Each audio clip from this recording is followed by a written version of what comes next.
One four ഓളിൻ്റെ പുതിയ വീഡിയോയിലേക്ക് എല്ലാവർക്കും സ്വാഗതം. ആധാർ കാർഡ് സൗജന്യമായി അപ്ഡേറ്റ് ചെയ്യാനുള്ള അവസാന തീയതി നിലവിൽ 2024 സെപ്റ്റംബർ 14 10 വർഷം കാലാവധി എത്തിയ ആധാർ കാർഡുകളാണ് അപ്ഡേറ്റ് ചെയ്യാൻ നിർദ്ദേശിക്കുന്നത്. 15 വയസ്സ് പൂർത്തിയാവുന്ന മുറയ്ക്ക് കുട്ടികൾ ആധാറിലെ ബയോമെട്രിക് ഡീറ്റെയിൽസ് അപ്ഡേറ്റ് ചെയ്യേണ്ടത് നിർബന്ധമാണ്. അല്ലാത്തപക്ഷം ഹയർ സ്റ്റഡീസിന് ഡോക്യുമെൻറ്റ്സ് സബ്മിറ്റ് ചെയ്യുമ്പോൾ പ്രശ്നമാവും.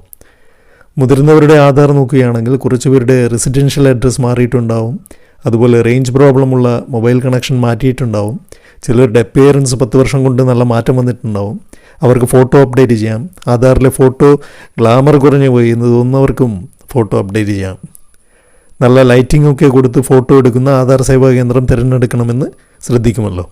പക്ഷേ സൗജന്യ അപ്ഡേഷനിൽ ഈ എല്ലാ കാര്യങ്ങളും ചെയ്യുവാൻ സാധിക്കില്ല. ആധാറിന് 2 തരം പ്രധാനപ്പെട്ട ഡീറ്റെയിൽസ് ആണ് വേണ്ടത്. അവ എന്തൊക്കെയാണെന്ന് നോക്കാം. ഒന്ന്, biometric details, finger prints, iris recognition, photo, phone number and email ഇവയടങ്ങുന്നതാണ് ബയോമെട്രിക് ഡീറ്റെയിൽസ്. പിന്നീടുള്ളത് ഡെമോഗ്രാഫിക് ഡീറ്റെയിൽസ് ആണ്. ഇതിൽ വരുന്നത് name, gender, date of birth, address, father's name ഇത്രയുമാണ് ഡെമോഗ്രാഫിക് ഡീറ്റെയിൽസിൽ വരുന്നത്. ഡെമോഗ്രാഫിക് ഡീറ്റെയിൽസ് മാത്രമാണ് നമുക്ക് സ്വന്തമായി കമ്പ്യൂട്ടറിലോ മൊബൈലിലോ സൗജന്യമായി അപ്ഡേറ്റ് ചെയ്യാൻ സാധിക്കുക.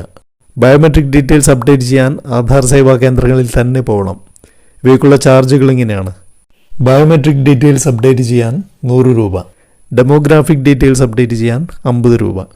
അപ്പോൾ ഓക്കെ, ബൈ, വീണ്ടും കാണാം.